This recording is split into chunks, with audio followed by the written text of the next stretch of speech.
Welcome back to the Think a Better Thought Training Your Mind for Success 101 Deep Dive Series. I'm your host and author, Shane Boring, and I'm very excited to be here doing this with you. We got a new bookmark. This is a cover to my music album, Impromptu. It's not officially released yet, but it's really good. All right, today we are going to dive into Chapter 8,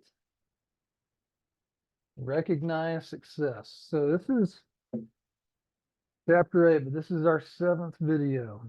Okay, and I want to read a few things for you here. First is the quote. And by the way, just a reminder, if you go to thinkabetterthought.com, you can download the workbook free. And the workbook includes every training exercise, every Go Deeper segment. I should have charged thousands of dollars for this, but I didn't. Anyway, let's just read.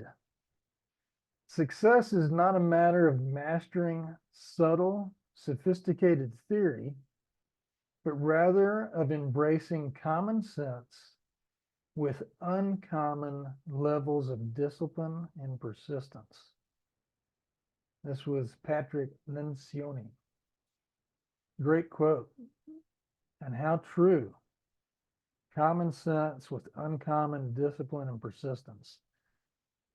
I tell my kids, it's like not even fair how easy it is to be better than 99% of the people. All you got to do is put in a little effort, just a little bit more. It's crazy how lazy we become. All right. Now, you're not lazy. You're here watching this with me, and we're going to get to the meat. This is really important. Often when on a spiritual or personal development path, we can become so focused on what we want to have that we continually try to improve with bigger and better outcomes, failing to recognize how far we've come. That ever happened to you? Like you're wanting more and more and more of what you're doing, and you don't even see how far you've come. You're just, does that ever happen? Happens to me, and it can be very frustrating, especially with success-minded people. If we're trying to improve and build bigger and better things, shouldn't we be positively focused on those goals? Shouldn't it be a good thing to focus on improving? Yeah, absolutely, it's a good thing to improve. However, when we fail to recognize our successes as we make them, okay, what happens is we open up the door for failure to walk in and pull the rug right out from underneath us. Okay, opportunities for failure increase when we fail to recognize our success. You've heard the expression, Rome wasn't built in a day. Great achievements take time to evolve. I can get on my phone right now and I can have Amazon deliver something that I may think I need or want to my door. I can have it here today. When I wrote this book, it was 2 days, 1 day somewhere. Sometimes you get the one now, I can have it today.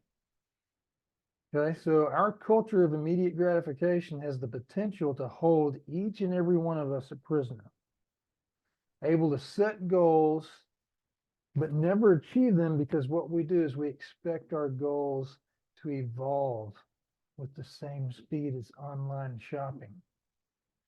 You cannot buy success, and success is not given away. You have to create success. Now, there's a price. There's always a price to be paid for success. Fortunately, the price that we all pay, it's the same. It's simple. You know what it is? Everlasting persistence. You cannot quit. When you quit, you fail. When you say, man, I can't get where I want to get. I'm just stuck in the same place.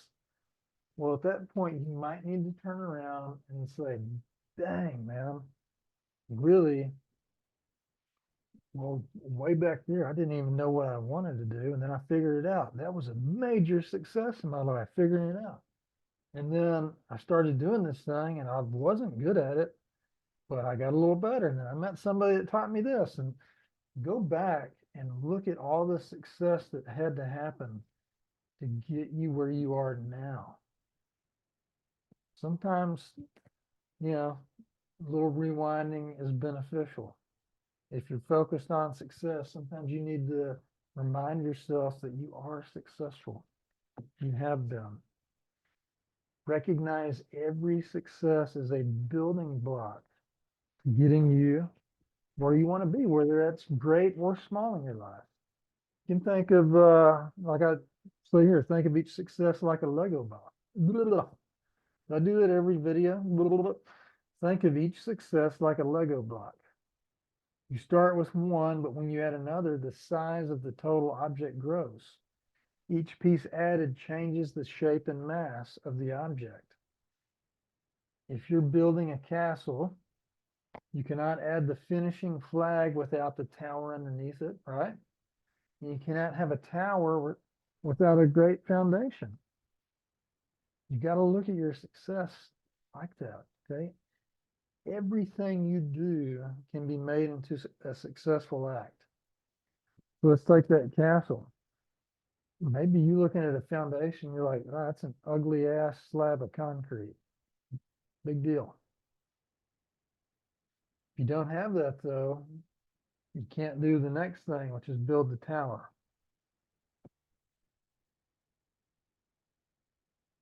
There's necessary steps required. When you look at fake stuff like Mark Zuckerberg, like selling to Facebook and all that, that's all horse shit. Success doesn't work that way. He was placed there. We can talk about that later. Now, sometimes you need to think about what your conception of success is, and your conception of things can be changed. Can also be influenced to have the wrong conception. All right, so I've got a story in here. Take the color red, for example. I have red. This is my glasses cleaner right there. You can see a little red. All right. But what if you're born, you're learning to talk, right? You're learning your colors. And I say, look, this color here, what we know to be blue. So, hey, what I call blue, this is really red. You're going to call this red your whole life. And there's very all kinds of different shades, but ultimately this is red. You go your whole life like that. But the rest of the world, blue. To you, it's red. Then on your 18th birthday, I come in and I say, hey, you know what? Blue.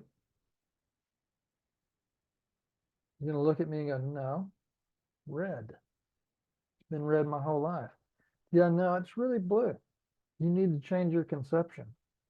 It's just a conception. It doesn't matter, right? Does it really matter?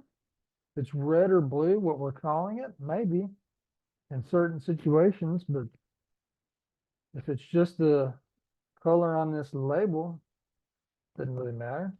But you could get all bent out of shape of it because of your conception. So you may need to evaluate your conception of success.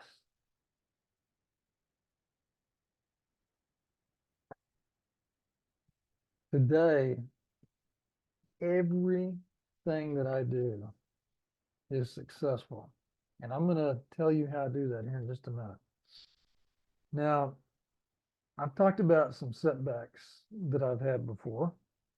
Okay. And I'm going to tell you a story, and it's here in the book here, page 73.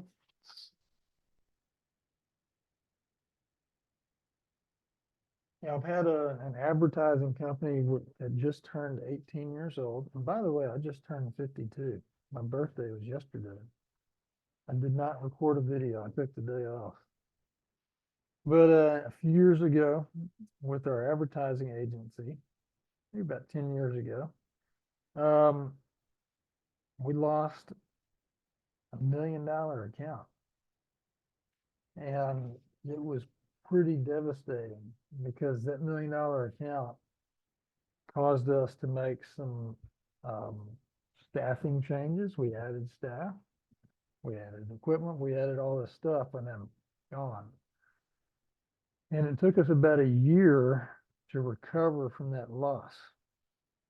I looked at it as a complete failure. Like, what did we do wrong? I mean, really beat myself up over it for about a year. Okay. Then I started using tools that I'm giving you, started working on that, and I felt like I was improving all around, right? And even though I'm improving and things are growing, another big account, this time it was about a $600,000 account, gone. I mean, just like that. I'm like, okay, this time it's going to be different. We're not gonna wait to recover for a full year. We're going to look at this as a success and not a failure. So here's how I did it. One, I looked at this loss 6 months out as a what if. Maybe I programmed it in. Maybe that was a mistake. But either way, I started working to replace that business ahead of time. I had, with this account leaving, I had now a perfect opportunity to reallocate internal resources that I've been wanting to do for a while. And the opportunity for us to move our company headquarters from Midland, which is out in West Texas, to Austin, which is in Central Texas, where pretty much all of our family, except my daughter, goes. That was accelerated by a full year. So when I look back at it, okay, well, I lost this account, but boom, I got to get time with my family, more time, a year ahead of time. Put a price on that. 600 grand doesn't even scratch the surface of what that's worth to me. Okay. Now, did I see success with this account 24 hours a day, 7 days a week after losing it? No, I had plenty of times where I had to stop and reset and refocus. But what I did not do is stay in the hell that I could create in my mind with fear, with anger, with resentment, different things. Instead, when I felt them, and I did, I said, wait, here's my thought provoker. Here's an expired credit card. It's not supposed to be out. Oh, wait, I need to think. What do I need to think? No, I don't need to think. I need to ask myself, what question. What am I thinking? I'm thinking, what the hell is going on? Is this thought helping me or hurting me? No, this thought is absolutely not doing me any good. Okay. What can I do? Can I think a better thought? Yeah. I can think, look, I've got opportunity to reallocate internal resources. Let's work on that. Dang, man, this is great. This is going to work out. So within about 1 minute, I was able to redirect how I was feeling, how I was thinking, what I was doing because of that. Because if I'm thinking everything's shit's hit the fan, everything's going wrong, I'm going out of business, I'm not working. I'm actually curled up in a ball, trying not to do anything, procrastinating. That's what I did. So I have to reset quick or things get sideways. And it's really about changing your conception of failure. And can you change failure into a success? If you can find a lesson, 100%, absolutely, yes, you can. Now, if you fail and then you do the same thing again and fail, and you know that you're messing up when you do it, not going to call that a success. I'm going to call that not working very smart, something, I don't know. You gotta, if it doesn't work, don't quit, but see what you need to do. Test it again. Okay, that didn't work again. We got to change something. Figure out how to change your conceptions. Figure out what works for you. All right, I'm going to give you another story here, because this is important. The concept is important. The story helps with the concept, but the concept's important. We're turning all your failures now, moving forward. We're not going to look at them as failure anymore. They're now success. Okay? So Pearl Harbor, December 7th, 1941. Really ugly day in the history of America. Now, Admiral Chester Nimitz, he took a tour of the destruction on Christmas Day, 1941. And when asked by a reporter what he thought about the destruction, instead of focusing on what was wrong, here's what Admiral Nimitz said. The Japanese made 3 of the biggest mistakes an attack force could ever make, or God was taking care of America. Which do you think it was? Now, shocked and surprised with the Admiral's answer, the reply was, well, what do you mean by saying the Japanese made 3 of the biggest mistakes an attack force ever made? Nimitz said, mistake number 1, the Japanese attacked on Sunday morning. 9 out of every 10 crewmen of those ships were ashore on leave. If those same ships had been lured to sea and been sunk, we would have lost 38,000 men instead of 3,800. Mistake number 2.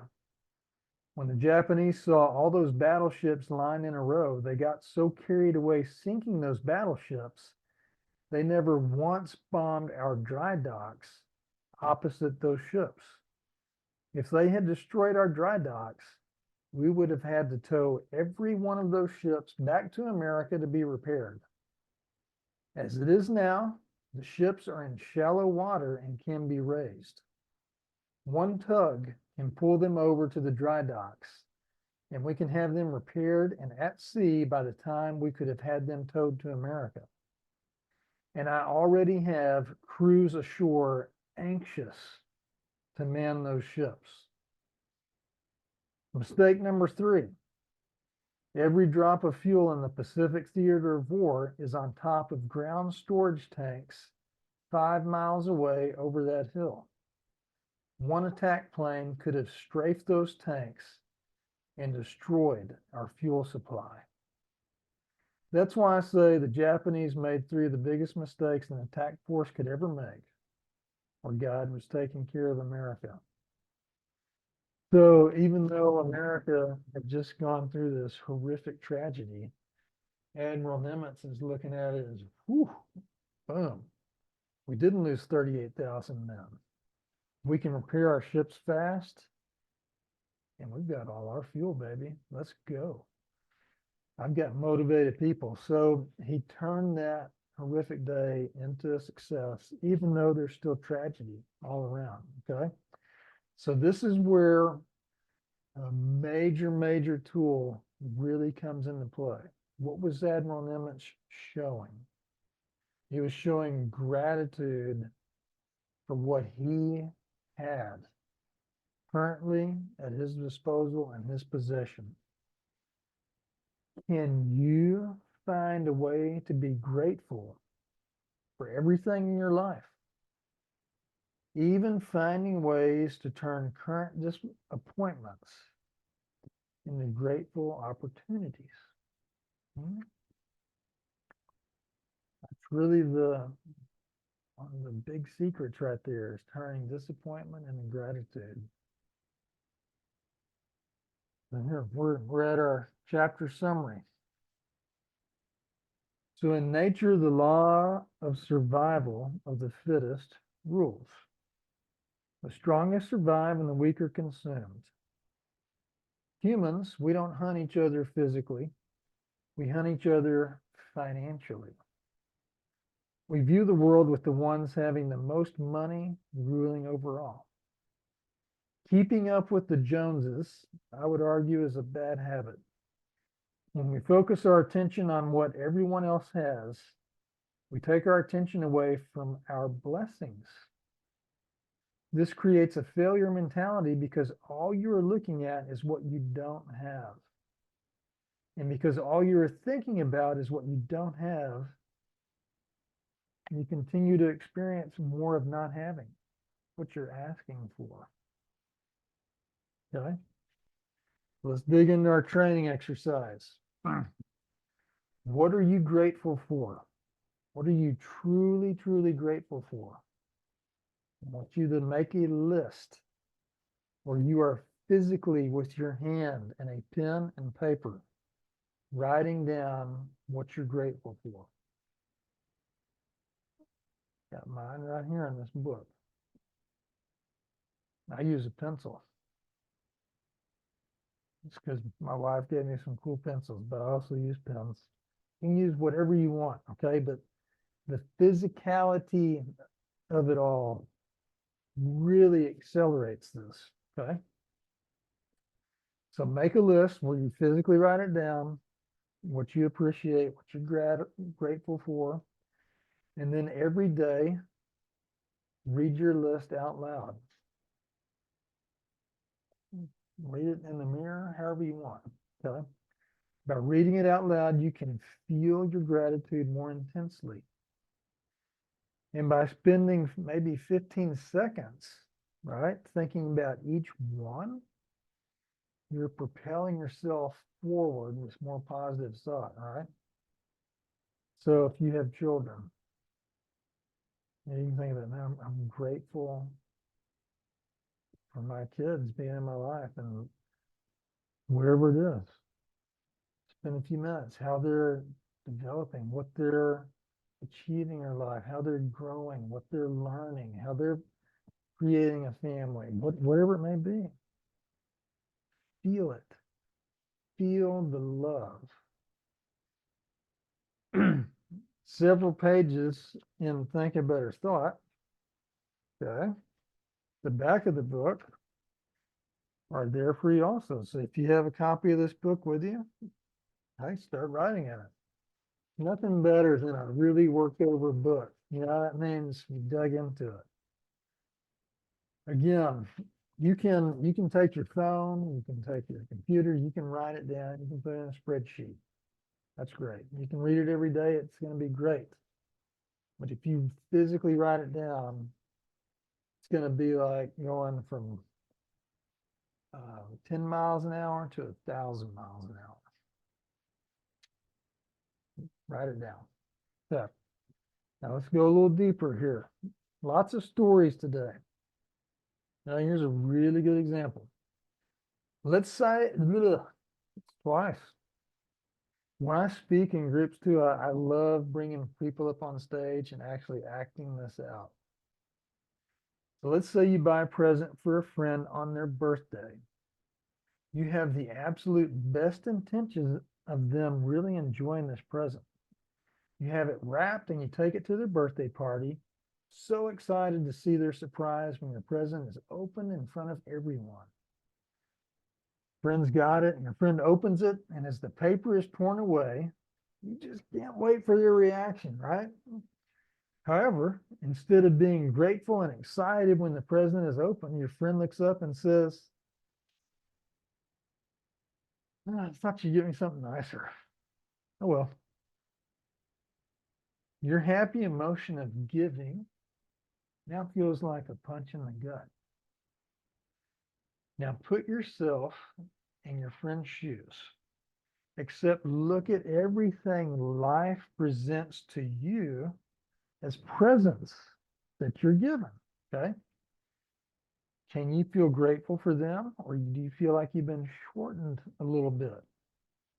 Maybe your car is too old. Your house is too small. You're in a dead-end job. The example of an ungrateful friend illustrates an unwillingness to give more. Is it fair for you to expect to have more and better things when you look at your life as not good enough? The truth is that focusing on what you don't have or don't want only keeps what you don't have or don't want present. Look at everything in your life and how it can help you.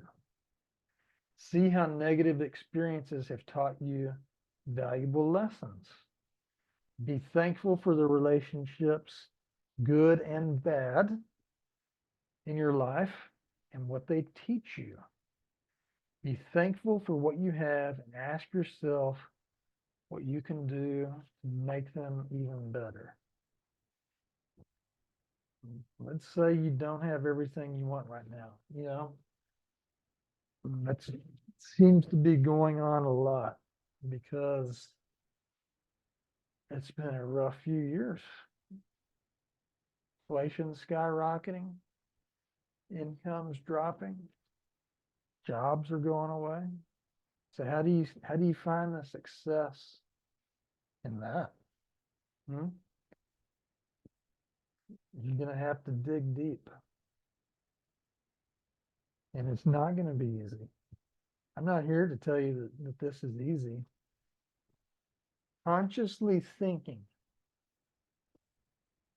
that's the hardest work you're ever gonna do, to fight what's going on in here and what the world wants to feed you to get you off track. It's gonna be hard. You're in a storm with the current environment. So you've got to arm yourself with things to keep you in the right mindset. If that's your Bible, if that's your thought provoker, your gratitude list, you have to arm yourself, and it's up to you. I'm giving you what's worked for me. I'm not telling you to do it verbatim. I'm actually encouraging you to not do it verbatim. I'm encouraging you to take it, try it, but then change it for what's going to work for you. Every system I've ever purchased and done verbatim, it's been a really rough start because I'm trying to copy somebody else's personality. I'm not customizing it for me. You got to customize it for you. There's no cookie cutter stuff here. You got to fight. You got to be persistent.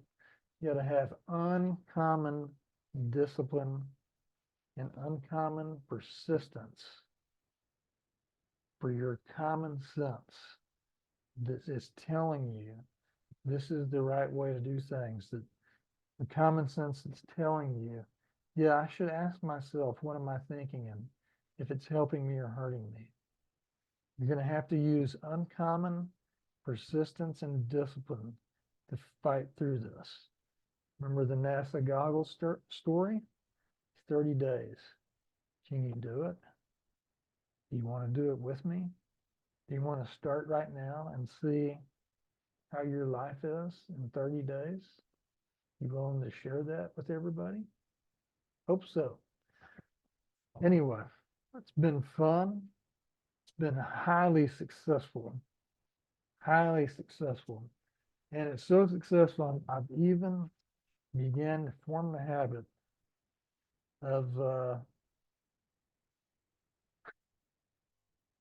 telling you what the next chapter is going to be. And guess, we're talking about doing a gratitude list. I think we're going to focus a little bit more on gratitude. See if we can really help you out. Okay.